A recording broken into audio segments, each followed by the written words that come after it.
Hello everyone, this is Commodore Urban, and this is the end of build review for the Mr. Hobby 1/350 scale ready to assemble plastic model kit of the RMS Lusitania. Now before I show you the complete ship, I wanted to show you the box one more time what it came in. You can see this really shitty drawing of the Lusitania, which by far is probably the worst piece of art I've ever fucking seen. But I guess it gets the point across. So here we go, let's move the box. Ta-da! There she is in all of her majestic glory. And yes, I do have it sitting on a book because the bed is kind of lopsided. Yes, it is a copy of Lost Liners.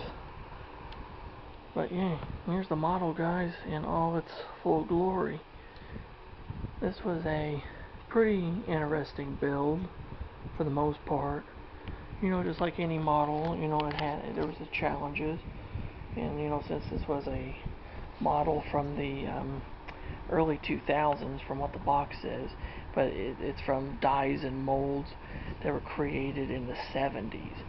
And I'll explain the timeline for that. This model originally was made by Intex in the 70s, and the box art for that was the Lusitania at Sea, painted by Ken Marshall, which I would show you, but it's in this book. So that was the original artwork for it. And then later on, Anmark got it, and the picture on the box of it was a picture of the model fully built. And then Revell got it, and it was a picture of the model with a bunch of Cunard line history. And then finally, the Gunzy Zangier / Mr. Hobby kit, which, as you guys already know, the box for it is right there. I actually had a very hard fucking time getting the model together. Now, because it is a two-piece hull, you know, two-piece hulls are usually a bitch to put together. But this one was a bit more of a hassle than most. You know, because I didn't build this model in the traditional sense, like, you know, the instructions tell you to do it. Like, as the instructions tell you to dump the decks in as you're building it. I didn't do that shit because this model floats. This fucking thing floats in the water, just like the real ship. And to do that, I couldn't glue the decks down without doing my secret ballasting trick to it. So, yeah. So I had to literally build, and if you see my earlier update videos, I had the entire upper structure of the ship built, and then once I had it all done and stuff, like the ballasting and shit, I just dumped the entire piece down in there, glued it, and put it all together like so. Now, as for painting, or yeah, let's do painting. Painting was a challenge. I give painting about maybe about a 5.5, because a lot of this shit was hard to paint. Like the window frames, those little fuckers were hard to paint. Sorry.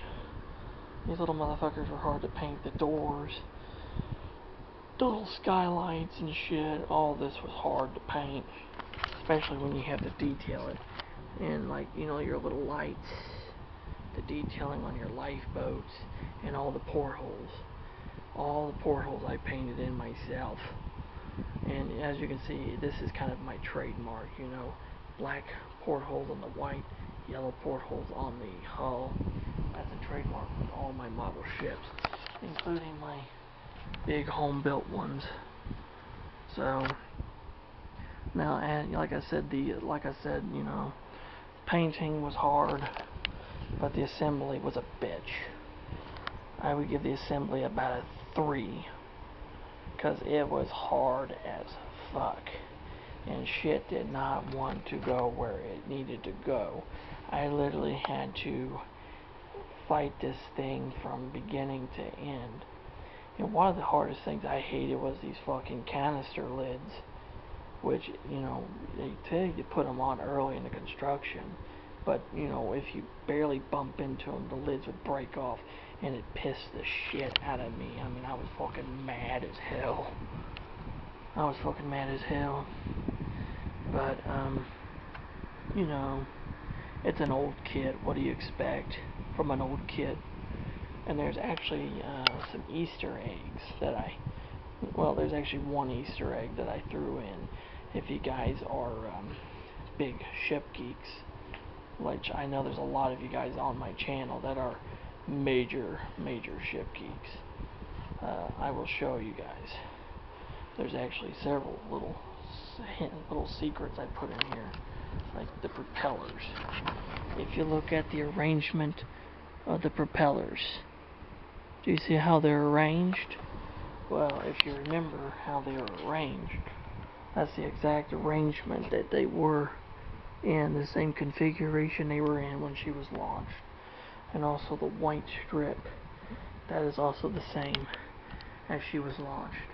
But my model, unlike most models, I built my model to be a representation of her when she was on her sea trials in early summer 1907, as seen in this cover picture of Triumph of the Edwardian Age by Eric Sauter and Ken Marshall. And there's actually stuff on this model that you will not get with your model if you do get one, like the two ladders on the forward smokestacks. Those were extra stuff I had from the Titanic up there. You will not get those in your kits. This calvent that is sitting over here, you will not have that either. These two things here I use for water tanks, you will not have those. And these two little things I use for the flag mast on the aft docking bridge, you will not fucking have those either. Those are extra bits and pieces from the Titanic right there. I just recycled a lot of shit, and I added these little side panel plates, the two water tanks here. The only thing I have not added, I've not been able to get, was an extra set of cranes, because originally she had a set of cranes mounted right here, but just before the maiden voyage they were removed. But a little bit later on they were put back in place because they figured, oh, we need the cranes. So they were put back a little short time later, and they were with her until she sank in May the 7th of 1915. But, you know, the construction was hard as fuck. Just hang on a moment, I'll be right back.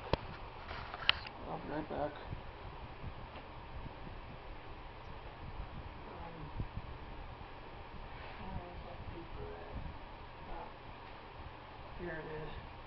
Sorry. Anyway, I mean, overall, it's a really nice model.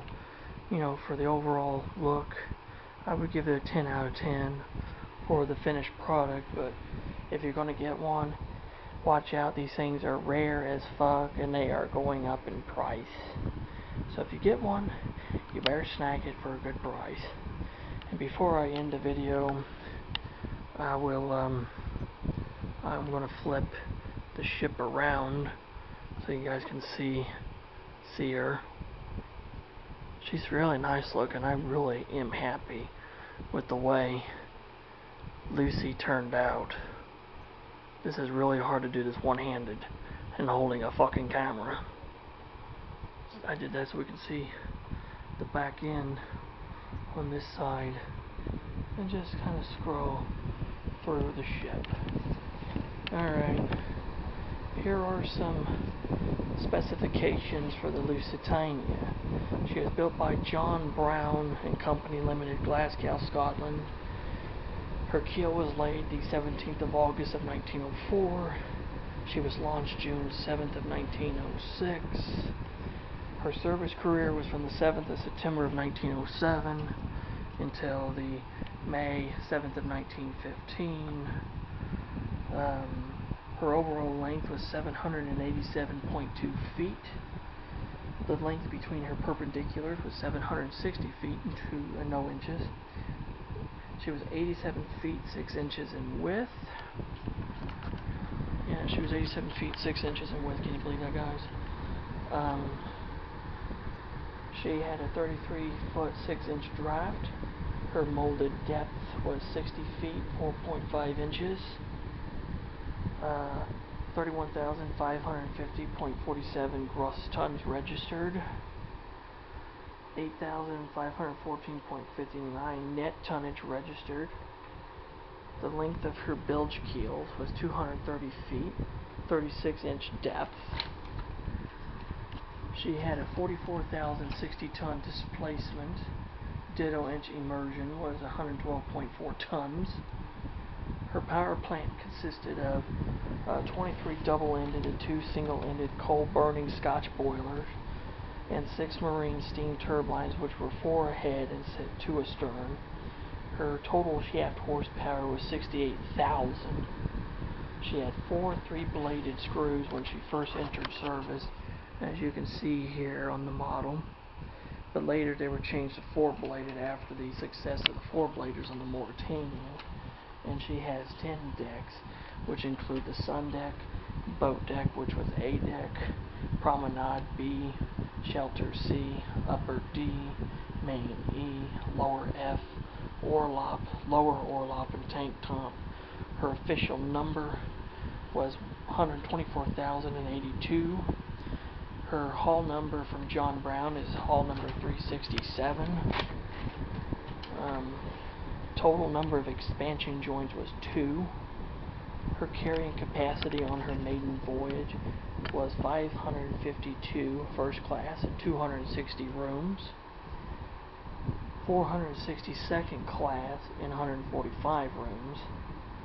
And 1,186 passengers and 302 rooms in third class, and 827 crew. And her total carrying capacity on her maiden voyage was 3,025. So there we have it, guys. And also, yeah, I want to give a shout out to maritime historian Eric Sauter.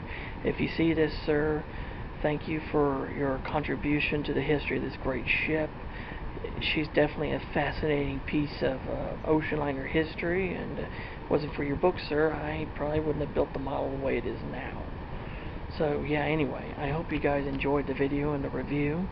If you have any questions or comments, please leave them in the comment section down below and I will get back with you. And as always, if you're new to the channel and you like what I'm doing, hit the subscribe button. So yeah.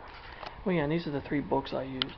Robert Ballard's Lusitania, The Unseen Lusitania by Eric Sauter, and RMS Lusitania, Triumph of the Edwardian Age, also by Eric Sauter with Ken Marshall. So I hope you guys enjoy the video. I hope you have smooth seas and clear skies. Happy sailing with you, and God bless. And you take care now. See you later. Bye-bye.